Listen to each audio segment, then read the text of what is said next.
Hello again. This is Mark Heffernan, and welcome to yet another edition of Lesser Known Gems of British Television.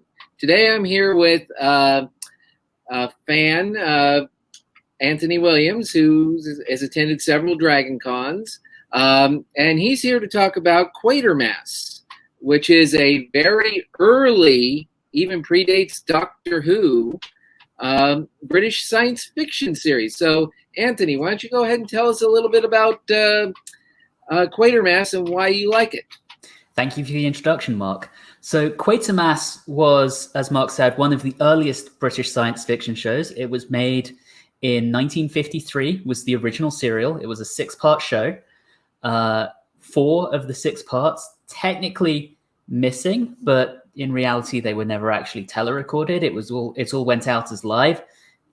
So you can only see the first 2 episodes of the original one. However, there were 3 further serials: Quatermass 2, Quatermass in the Pit, and then Quatermass was the 4th one. The best one is widely considered to be Quatermass in the Pit. So the concept of the show is Quatermass is a scientist who gets brought in to advise on unusual goings-on. So often it's about alien invasions. So this might sound a little familiar to anyone out there who's a fan of the John Pertwee era of Doctor Who. In fact, Nigel Neal, who wrote Quatermass, is on record as being apparently quite ticked off at the fact that he feels Doctor Who thoroughly ripped him off. But I think one of the things that's so entertaining about Quatermass is really just seeing how the BBC approached sci-fi in its earliest days. And it's a really interesting piece of history, if nothing else. Well, as I mentioned, the first serial is mostly missing.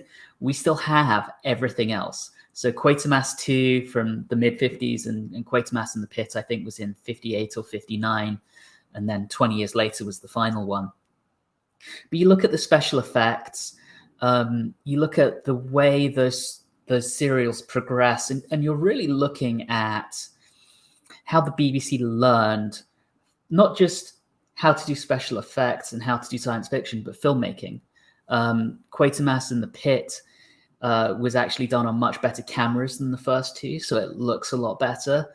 Their practical effects get better and better. The things they can do with the cameras move from just kind of shaking it around a little bit to actually doing, some rudimentary on-screen effects by the 3rd serial.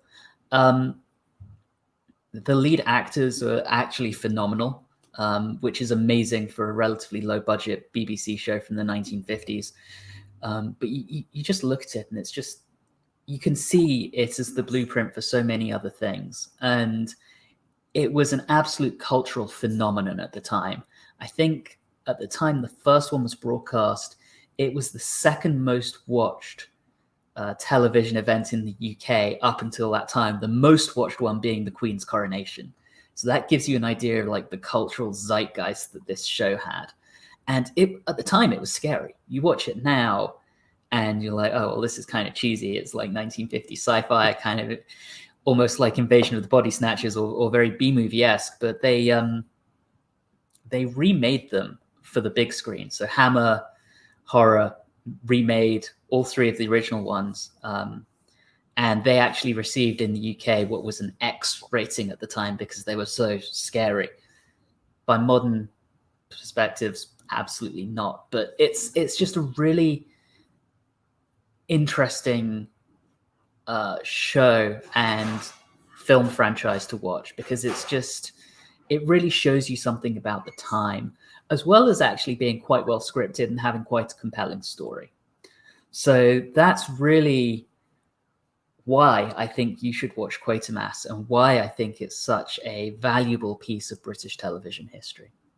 And I kind of forgot to mention back in my introduction that if you do want to watch it, they are available on DVD, I think over in the UK. They are. I think the movies are available in the US, and there was actually a remake in 2005 starring David Tennant, not as Quatermass, he was in a supporting role. That's actually available on BritBox and is well worth a watch as well. So I like I was telling the last person when he was talking, the last person I talked to, which he was talking about Ultraviolet. I said this series is being very expensive for me because everybody keeps telling me about all these great shows that I need to be watching. Yeah, and when most of them are not available on streaming because they're old British shows that have a very niche interest, it's difficult to get hold of them. I mean, but that at least they're available. Right. I've always said, streaming's great, but I'm not about to give up my DVDs just yet. Yeah, I'm with you on that. I'm 100% with you on that, Mark.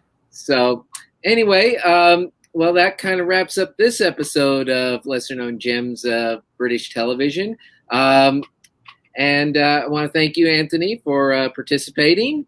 And we'll have another episode of Lesser Known Gems coming soon. Thank you for having me, Mark.